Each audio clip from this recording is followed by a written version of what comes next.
This is Real Talks with Rechie, Season 2, Episode 8. Bonjour, how are you, Louis-Edgar? Good yourself, Minister Valdez. Doing well, thank Amazing. you. Well, I actually wanted to ask you many different questions. One, I was hoping that you could share your incredible journey as an entrepreneur and someone who just loves to help community. When we met, that was the one thing that struck me about your passion about helping others. So I was hoping you could share a bit about you. Yes, of course. I consider myself an hybrid. So I'm a CPA. I come from the corporate world. I did 8 years working at Deloitte and Touche. I left Deloitte to work in a public company called Bombardier that you probably know. And after that, I decided, to take that experience and try to see in a smaller structure how things were done. So I went to work for RDS. It's the French equivalent of TSN. I was the head of accounting there. And then I decided to take this experience and start my own firm. So I started my own CPA firm back in 2009 that I sold in 2016. And while I had that firm, I was serving actually entrepreneurs from a diverse background, mostly from the Black community. And that's where I started to see some of the issues that those entrepreneurs were started to live concretely on the ground. And I decided, let me sell my firm and see in what capacity I can help more. And that's when I accepted to become the first CEO of Groupe Tronet. And I like to call myself, a social entrepreneur now. But I call myself an architect because the vision of Groupe Tronet came from my mentor and my dear friend, Franz Saint-Elémy.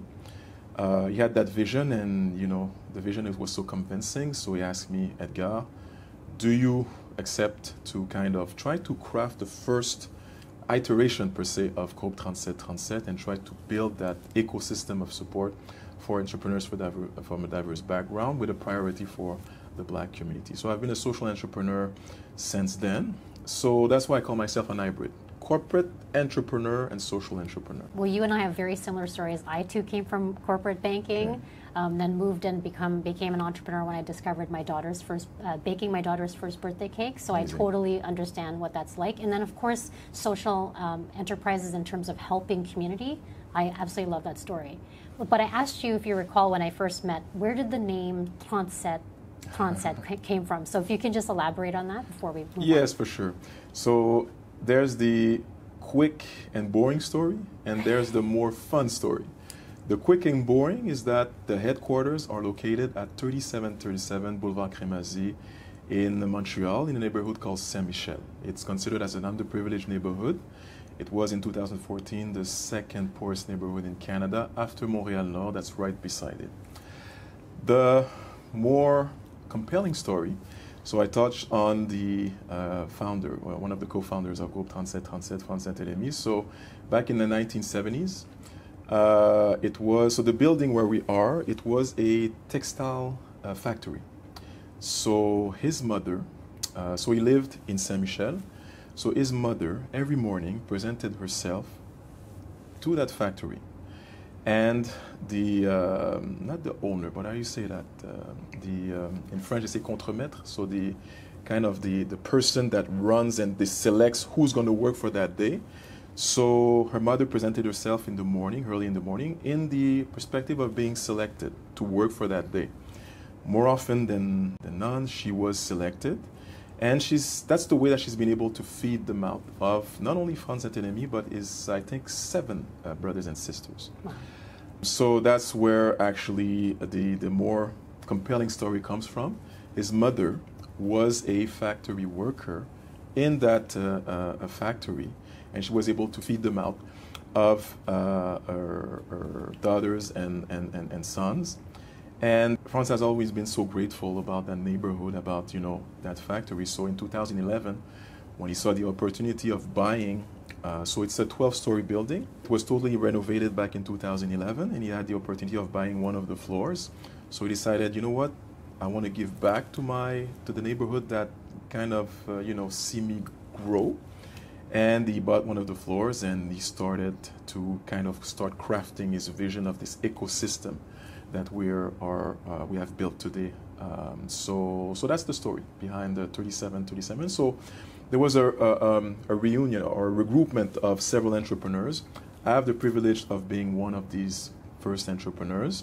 So we're approximately 30 to come into that kind of first iteration of that group.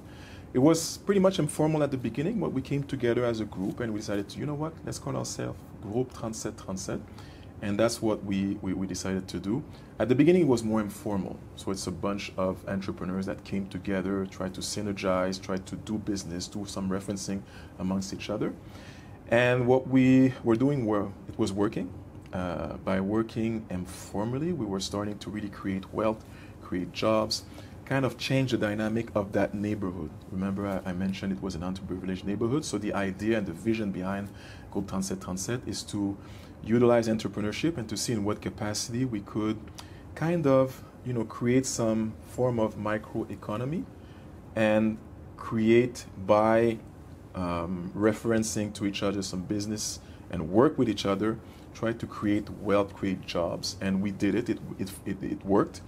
But at the beginning it was informal, and in 2016 we decided to create something more formal, a formal entity that we've created, Groupe 3737, and since then we've been providing business support to entrepreneurs from a diverse background. We grew to become a national organization now with 11 offices across Canada, still headquartered in Saint-Michel.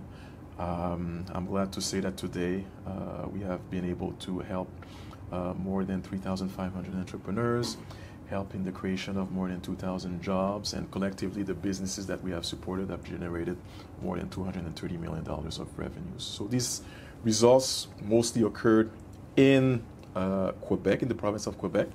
Based on these results, they asked us, we had the opportunity to kind of expand and see in what capacity we can build further and help more neighborhoods, cities to kind of I would say optimize the talent of people from a diverse background and try to see in what capacity we could create wealth and help, we'll talk about gentrification, so to help a neighborhood kind of grow, if I can say that. So kind of replicate what we did in Saint-Michel in other cities across the country. So that's kind of where Groupe 3737 is right now. Well, I appreciate you sharing your story. Now, you talked about some of the challenges, of course, that Black entrepreneurs or underserved communities experience, and you gave a perfect example just by way of how the inception of Groupe 3737. Now, with our government, what we identified earlier on was the challenges that the Black community were having.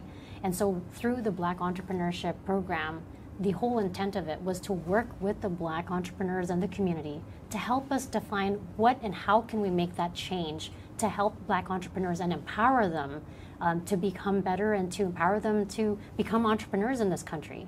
And through, you've walked us through the journey, but help me understand how the Black Entrepreneurship Program helped Groupe 3737. You talked about some success stories, but I'm sure there were challenges along the way. And so how did the Black Entrepreneurship Program help you? Well, I'll say in terms of our organization, it's been transformational. I remember when we started to kind of, see concretely on the ground the issues that were lived by the entrepreneurs.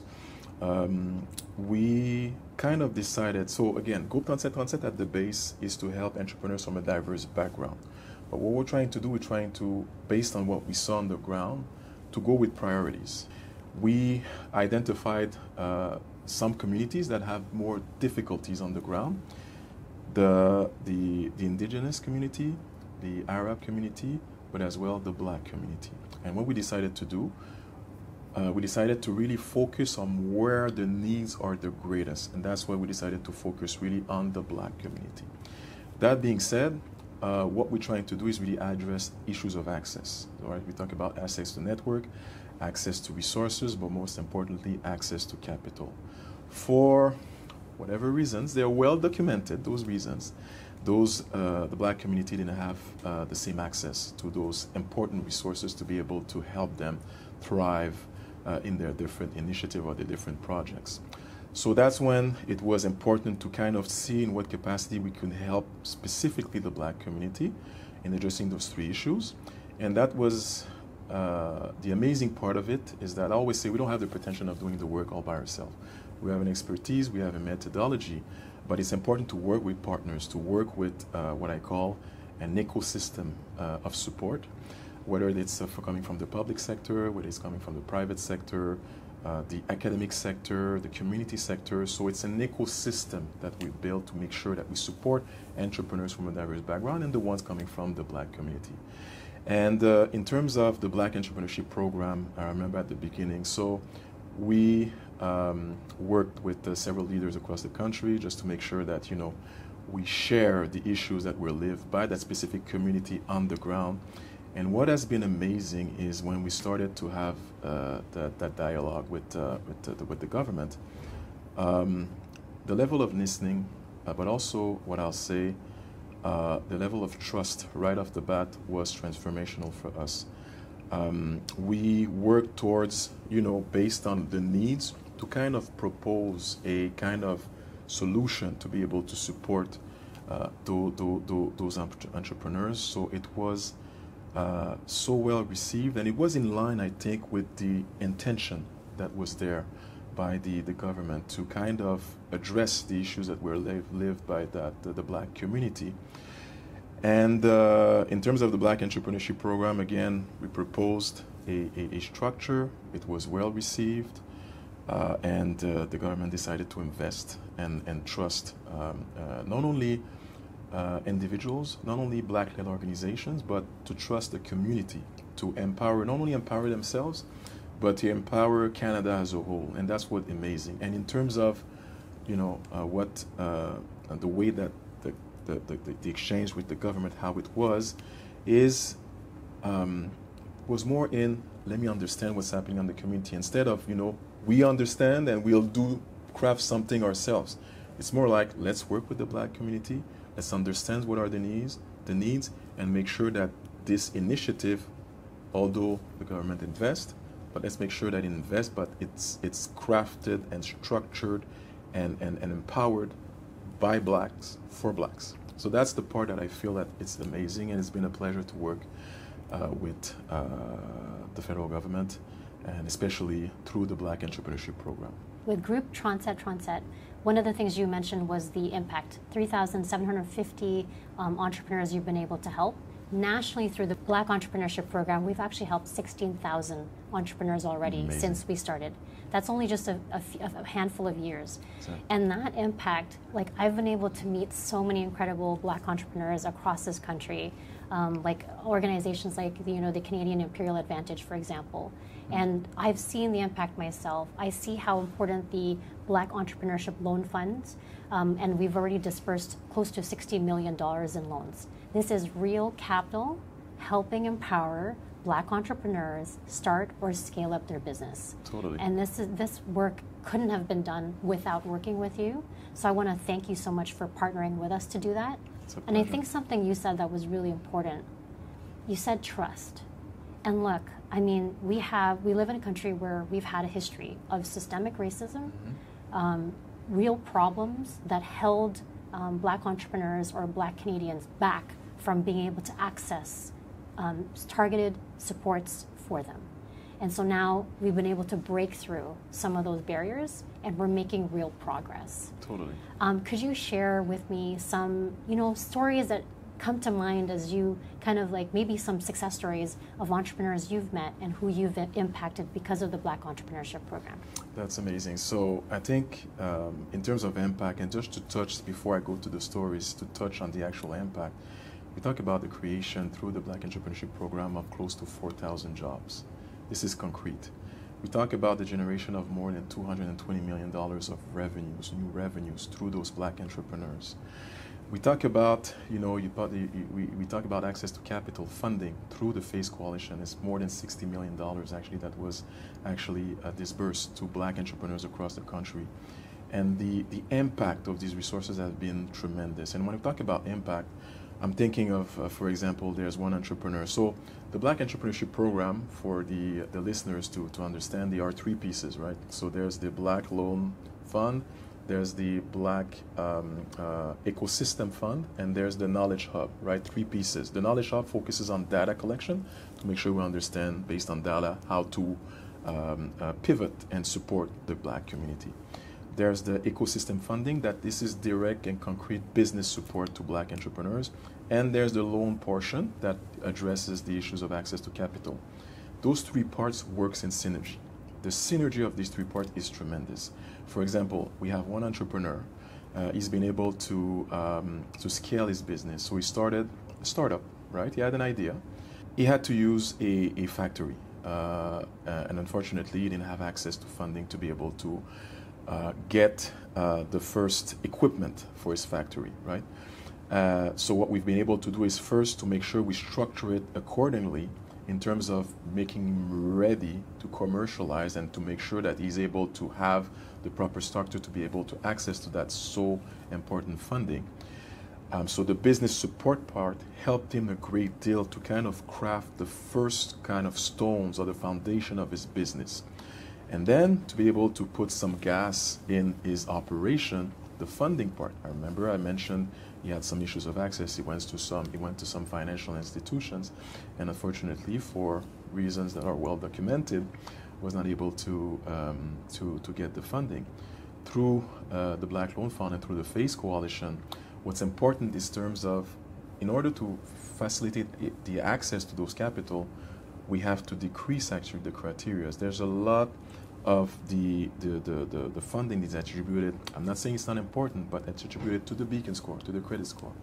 And as you know, in terms of bootstrapping, in terms of utilizing all our personal resources, the Black community, because mainly of this issue of access, had to bootstrap as much as possible, but most of all, get the money out of their personal credit cards or personal opportunities of kind of funding. So the beacon score is not always optimal.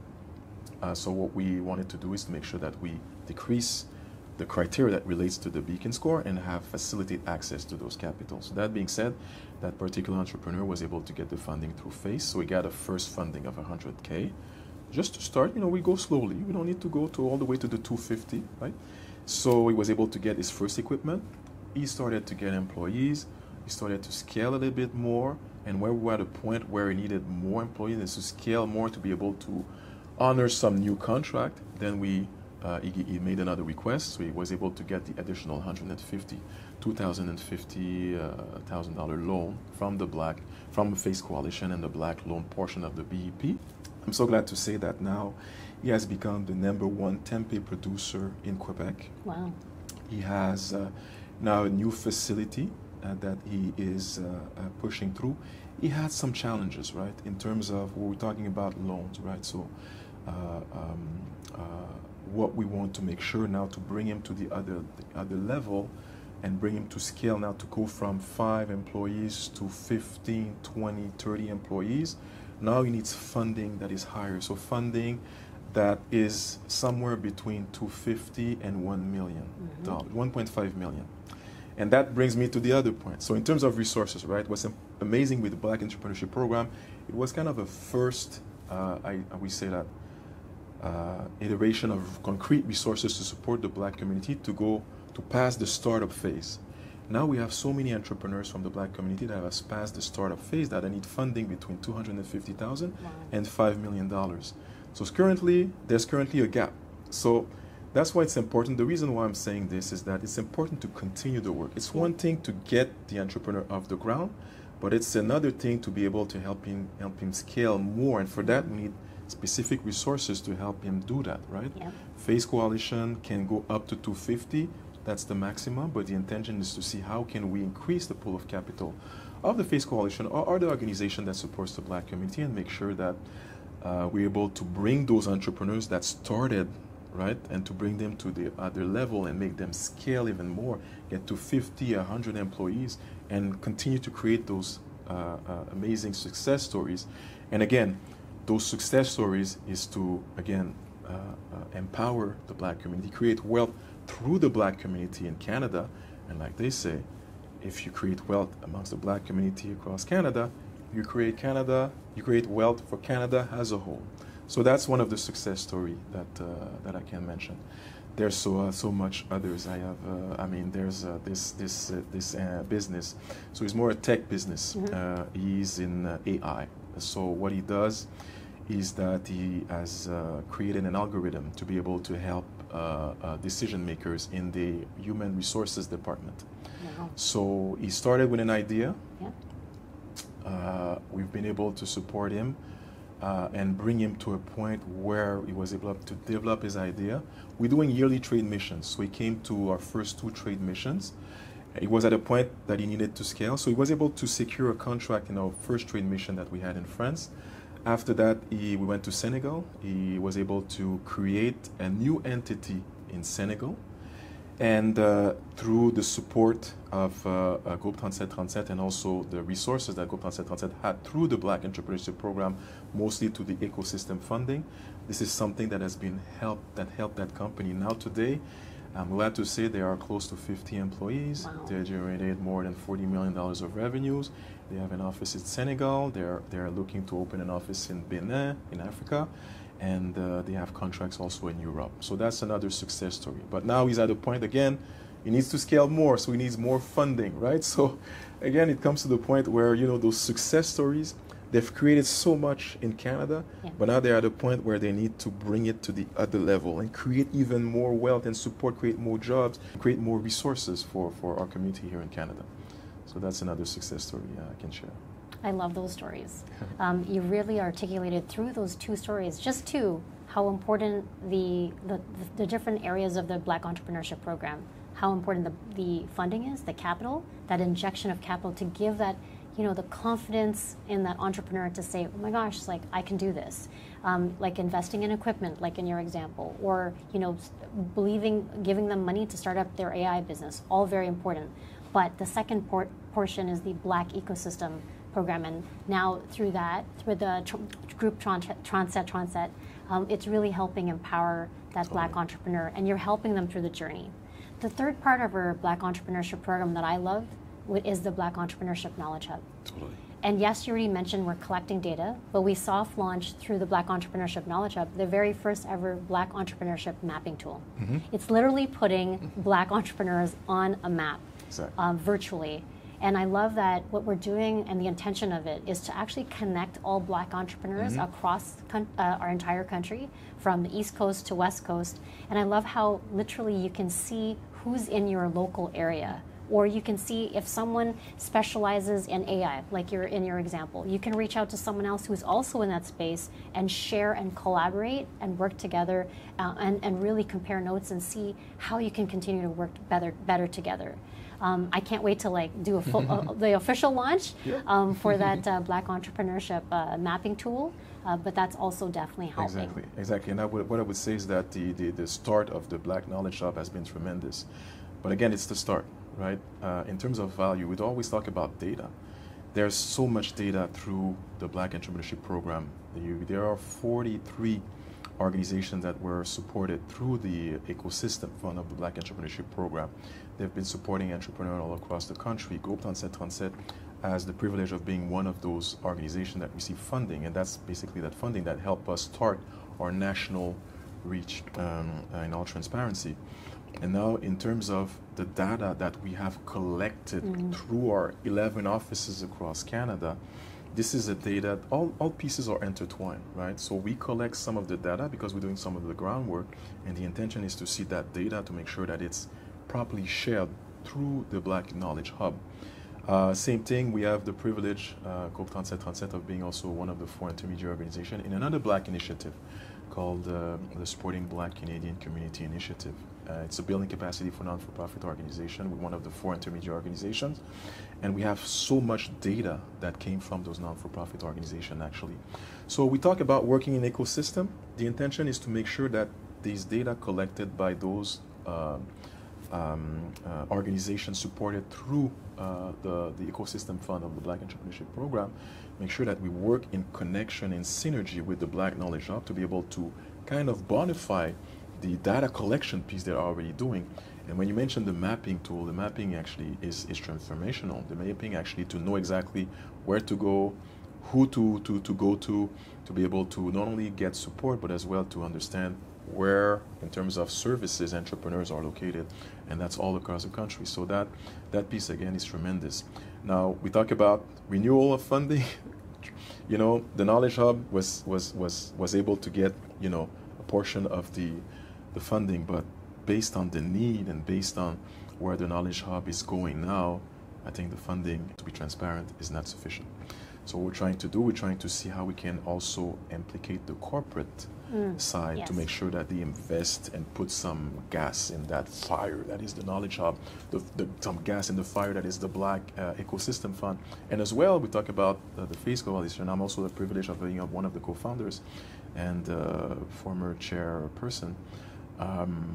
There's 33,000 entrepreneurs, no, close to 40,000 now, so we're entrepreneurs in the database of FACE that, that open an account and that most of them are in the process of potentially receiving funding. So these entrepreneurs, there are tremendous data that is coming from that as well, right? So all the three pieces are working in synergy. But when you mentioned the tool by the Knowledge Hub, but that's a tool actually that eventually we'll need to bonify. So to bonify that, what do we need? Resources, human resources, but to get human resources, you need financial resources, right? Yeah. So again, it's an amazing start in terms of, this Black Entrepreneurship Program. With the impact it has had, whether through the Knowledge Hub, through the ecosystem funding, through FACE Coalition with the loan portion, and we talk about the Black Entrepreneurship Program that focuses on the entrepreneurship side. But again, we created an ecosystem. Yeah. There's also, I mentioned, SBCCI, which is another fund to build capacity for non-for-profit that we're working in synergy with the Black Entrepreneurship Program, where we are continuing through SBCCI to build capacity for the non-for-profit organizations that are being supported through the ecosystem fund of the Black Entrepreneurship Program. So there's a synergy piece there too. And then there's the endowment fund as well, the Black Endowment Fund that is currently managed by FFBC, Foundation for Black Communities. What we're doing is that the funding coming from that, we're bringing those non-for-profit to be able to utilize that funding through and kind of bonify their capacity building piece, right? For them, they receive resources, they have more employees, more resources to be able to provide more services. So all those pieces work together. But at the center, there is the Black Entrepreneurship Program, and that piece is crucial. It's the economics. So I'm a CPA, right? So I have this how you say that? This thing about economics. So for me, the economic side, that's the piece that creates resources and is able to nourish all the other pieces. So yeah, that's the importance of the Black Entrepreneurship Program. Well, you kind of really described, the growth of the program, how it's benefited in all the different aspects, the three aspects in particular. But I want to know, you speak and meet with Black entrepreneurs all the time. What other gaps, in addition to the capital, as you mentioned, and the renewal that's, that the unforeseeable future, but what other challenges are there or gaps that you see that I can continue to help advocate for? So the gaps, I mentioned there are close to 40,000 entrepreneurs in the FACE database. Unfortunately, the funding is limited. So there's entrepreneurs that there's a need for funding. Right, so there's still the issues of access, unfortunately. Although there are more resources available for specifically the Black community, those resources are not sufficient enough to be able to support as much Black entrepreneurs that we would like to. So the issues of access still exist, right? I mentioned earlier in terms of the funding, so the Black Entrepreneurship Program funds through the Black Loan Fund funds up to $250,000, but it helps startups, businesses to start, right? But once they reach a certain point, they need to scale more. And what we found on the ground, as I mentioned earlier, is that in a specific gap, it's identified from $250,000 to $5 million. There is issues of access in that specific gap. I remember last year at one point we had 61 Black businesses that were in that specific gap that were not approved for funding. We've been able to work with our partners to kind of direct them and support them, right, to try to see in what capacity they could help those businesses to be able to get the funding they need to scale. We've been able to help some, but unfortunately we were not able to help everybody. And there's the success stories, but there's also the less successful stories, meaning that because of lack of resources, because of lack of funding, they're at a point where they stop and they're not able to scale because they don't have the sufficient resources to be able to put them where they need to be in that project. So in terms of gaps, again, a specific gap between 250 and 5 million to be able to help some of those businesses scale and continue the work of the last few years to bring them to the other level. This gap is created, and there's the issue of access to capital that still lies. There's improvement, but it still lies.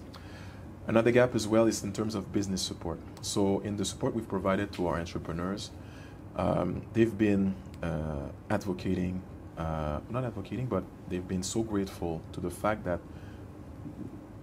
we started at the base, right? In terms of, the accounting piece, you talk about the business plan, to really make sure that we put the foundation of the business in order, right? Sometimes entrepreneurs, right? Every entrepreneur, but mostly in the Black community, they're in the doing. They're more into the, okay, let's generate money. But to generate money, let's do it wisely. Right. Let's make sure we have a foundation. Put the base of your business before you start commercializing.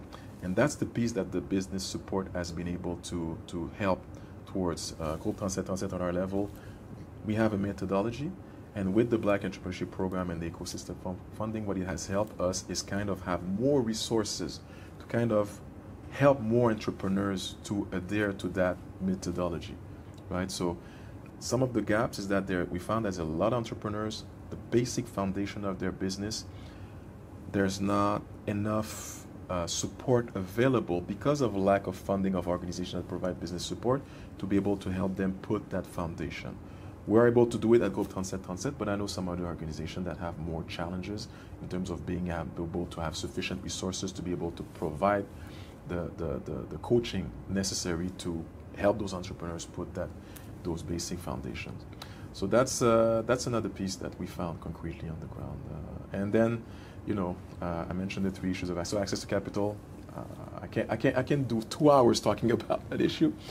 But the access to network as well is an important piece. We go in different networks, and I'll go to the high-end networks, right? Too often, if I take my personal experience, when I go in some events, some networking events, wealth events, or events that, that is more, I would say there's a more private connotation to it. Unfortunately, I don't see enough of people that looks like me, right? So what I'm trying to do, I'm trying to really work hard in terms of developing the relationship and make sure that the entrepreneurs or the people we serve, from the Black community, are able, through me, have that connection to these people. Yeah. So that's how I've built Groupe Tronet, is to make sure that we are a proper intermediary to be able to connect those entrepreneurs to those that will be able to help them develop their project.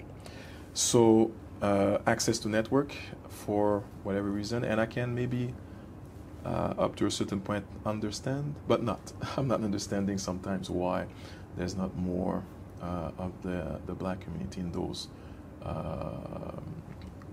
specific, I would say, networks. So access to network is an element that is important to address and to consider concretely. Well, I appreciate you sharing all those challenges. I'll certainly continue to advocate for the Black entrepreneurs and the Black community. I always have your back. One of the things I was hoping you can give is advice to any new Black entrepreneurs or entrepreneurs who are looking to start, and what advice do you have for them, knowing your experience and background? What I say, the first thing is that you have to know that you're not alone. Sometimes we start a project and we focus on, generating the revenues. We're not sufficiently planning enough. So, and when I say planning, it means that, you have to utilize a team. There's an ecosystem that exists. And too often, when the entrepreneur starts, is not aware of that ecosystem. So what I'll say is that, first, the entrepreneur is not alone. You have to understand that you have to build your initiative or your business with all the help that you can get, right?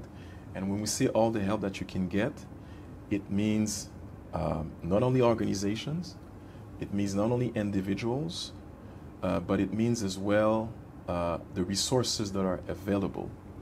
You talked earlier about a mapping tool. Well, there's a mapping tool that exists. Please utilize that. Yeah. There are other digital tools, right, that can help your project, systematize some of your project. Utilize that. They exist. There are organizations that are dedicated. Their only reason to exist is to provide business support and to try to coach you, mentor you, and guide you properly into the development of your business, right? So it's important for the entrepreneur to be patient, because sometimes as an entrepreneur, you're impatient. I gotta be transparent. I'm one of these impatient entrepreneurs, but I've learned through time to be more patient, and it always served me well by me being patient. So the advice that I say is that you're not alone. Be patient. Do the things right. Don't try to go too fast. Yeah. Have a plan. They say failing to plan is planning to fail. So please plan accordingly, but plan with a team surrounding you. A direct team, direct resources in your business, but a team of externals, and externals that are free. Sometimes we think that, we have to pay for everything, but there's organizations that provide. Groupe Tronet, the business support we provide is totally free. There's so many organizations across the country that provide services totally for free. The government provides services and support that is totally free. So please utilize that. But one of our roles is to make sure that the entrepreneurs understand that and remove the ignorance about this ecosystem that exists of support, and try to help them as much as possible.